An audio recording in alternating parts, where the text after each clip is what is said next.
മുഹമ്മദ് മുസ്തഫ സ്വല്ലല്ലാഹു അലൈഹി വസല്ലം തങ്ങൾ നമുക്ക് പഠിപ്പിച്ചു തരികയാണ്. 3 കാര്യങ്ങൾ നിങ്ങളുടെ ജീവിതത്തിലുണ്ടോ എങ്കിൽ നിങ്ങൾ അല്ലാഹുവിലേക്ക് അടുക്കാൻ അത് കാരണമാകുമെന്ന് നബി മുഹമ്മദ് മുസ്തഫ. വന്നത് സിയാറത്തുൽ ഖുബൂർ, ഖബർ സിയാറത്ത്. ഖബർ സിയാറത്ത് ചെയ്യുന്നതും അതിനു വേണ്ടി തഹ്ലീൽ ചൊല്ലുന്നതും മരിച്ചവർക്ക് വേണ്ടി, ഇതൊക്കെ തുദക്കിറുൽ ആഖിറ, ആഖിറത്തിന്റെ ചിന്ത നിനക്ക് ഇട്ടുതരുമെന്ന് നബി മുഹമ്മദ് മുസ്തഫ.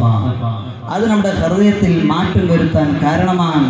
നമ്മുടെ വിജയത്തിലേക്കുള്ള പാതയിൽ തടസ്സമില്ലാതെ അല്ലാഹുവിലേക്കുള്ള പ്രയാണത്തിലേക്ക് ചെന്നു ചേരണമെങ്കിൽ ഖബർ സിയാറത്ത് ജീവിതത്തിൽ വലിയ മാറ്റമുണ്ടാക്കുമെന്ന് മഹാന്മാർ നമ്മെ പഠിപ്പിക്കുന്നു.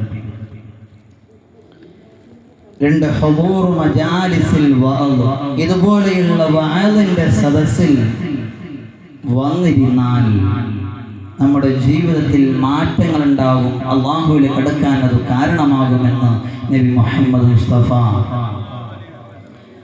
3ാമത് സിമാഉൽ അഖ്ബാരി വസ്സുഹാദ്, മുൻകാമികളുടെ ചരിത്രങ്ങൾ കേൾക്കണം. മുഹീദ്ദീൻ ശൈഖ് റളിയല്ലാഹു തആല അൻഹുവിന്റെ ചരിത്രങ്ങൾ കേൾക്കണം, സ്വഹാബത്തിന്റെ ചരിത്രങ്ങൾ കേൾക്കണം. അംബിയ മുർസലീങ്ങളുടെ ചരിത്രങ്ങൾ ഇങ്ങനെ പറയുമ്പോൾ മക്കൾക്കത് പറഞ്ഞുകൊണ്ട് കിടന്നുറക്കണം മക്കളെ. എന്നാൽ ആ മക്കൾ ദീനിന്റെ ചിട്ടയിലായി അള്ളാഹു ഇഷ്ടപ്പെടുന്ന, അള്ളാഹിന്റെ ഹബീബ് ഇഷ്ടപ്പെടുന്ന ഈ ദീനിന്റെ വഴിയിലായി ആ മക്കൾ